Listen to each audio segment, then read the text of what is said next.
तुम्हें कहीं नहीं देख रहा मोटिवेशन। कोई मोटिवेशनल स्पीकर आपके बाप की मेहनत से बड़ा नहीं है।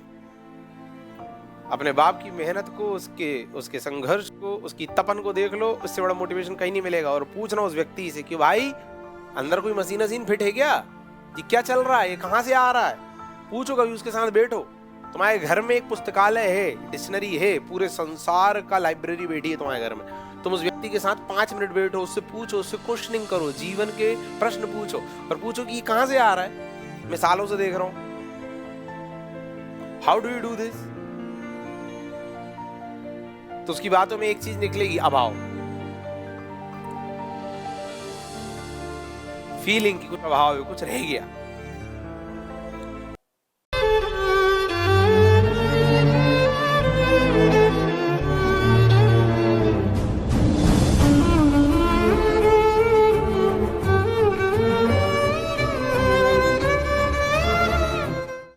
हाँ बेटा 12वीं पास हो गए हो, ये बेटा कॉलेज हो गया, अब क्या सोचा है आगे का? तो बच्चा बोलता है पापा समझ में नहीं आ रहा। एक्चुअली बच्चे को पता है उसे क्या करना है, उसकी इच्छा भी उसे पता है, पर वो शेयर नहीं कर रहा होता है पापा से, मम्मी से। क्यों? क्योंकि पता है हमारे पापा या मम्मी की इतनी औकात नहीं, इतनी क्षमता नहीं है, इतना एफोर्ड नहीं कर पाएंगे, इसलिए वो शेयर ही नहीं करता। समझ में नहीं आ रहा, मैं देख रहा हूं, मैं सोच रहा हूं। तो फिर वो पूछते हैं कि अच्छा तू इतना कंफ्यूज क्यों है बेटा, तेरे दोस्त लोग क्या कर रहे हैं, तेरा फलाना दोस्त क्या कर रहा है, ढिकाना दोस्त क्या कर रहा है। फिर तुम बताते वो तो ना इंदौर जा रहा है। काहे के लिए बेटा?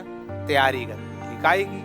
MPPSC। ये क्या होता है, इसमें क्या होता है? तो आप आसान लहजे में समझा रहे होते हो, अरे पापा वो डिप्टी कलेक्टर, DSP, तहसीलदार, ये वाली जो पोस्ट है ना, ये सब इसी एग्जाम से मिलती है। अब वो जो डिप्टी कलेक्टर, तहसीलदार, DSP, उसकी तैयारी करने इसका एक दोस्त जा रहा है और ये नहीं जा रहा है। मेरा बेटा क्यों ना बने डिप्टी कलेक्टर, मेरा बेटा क्यों ना बने नायब तहसीलदार, मेरा बेटा क्यों ना बने DSP।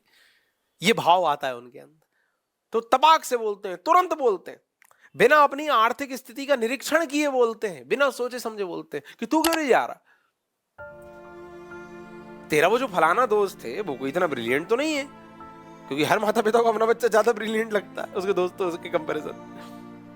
तू तो ज्यादा समझदार है, वो जा रहा है तो तू भी जा बेटा।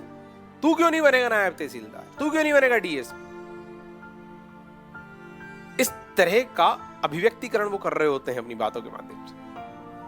फिर बच्चा खुद बोलता है कि अरे वो पैसा बहुत लगता है पापा, कोचिंग ही करो तो लाख के आसपास वहां लग जाएगा, फिर वहां रहेंगे 7-8 हजार रुपए तो चाहिए रहने का, ये वो फलाना ठिकाना।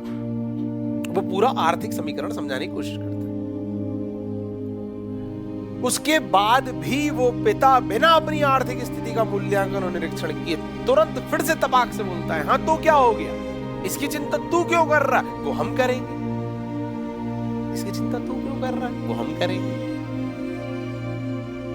तू सब ये सब दिमाग मत लगा, तू तो जा। अब जैसे ही उस पिता ने कहा कि तू तो जा, और वो जो पिता आपको जब भरोसा दिला रहा था कि तू चिंता मत कर, निश्चिंत होके जा, उस दौरान उस व्यक्ति का कॉन्फिडेंस देखो आप, उसकी पर्सनालिटी अंदर से वो कितना टूटा हुआ है वो आपको दिखाएगा नहीं, बाहर पूरा कॉन्फिडेंस दिखाएगा। अरे तू तो जाना, क्या दिक्कत है, हम देंगे, हम देंगे।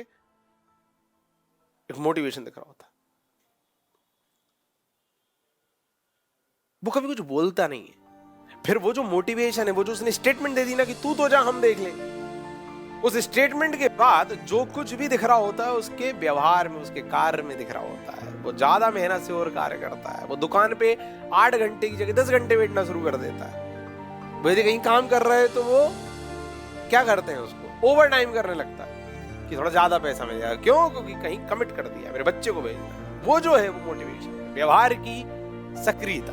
क्योंकि उस मोमेंट पे उस बच्चे ने उस पिता को एहसास दिलाया था कि हमारे पास अभाव है, ये हम नहीं जा सकते। उसने कहा ऐसे कैसे अभाव है, मैं करूंगा दूर अभाव को। तो उस अभाव की जागृति ने उस पिता को क्या कर दिया, सक्रिय कर दिया। पिता का वो सक्रिय होना, पिता की सक्रियता की वो निरंतरता ही है सच्चा मोटिवेशन। दिस इज मोटिवेशन जो आपको आपके घर में दिखेगा।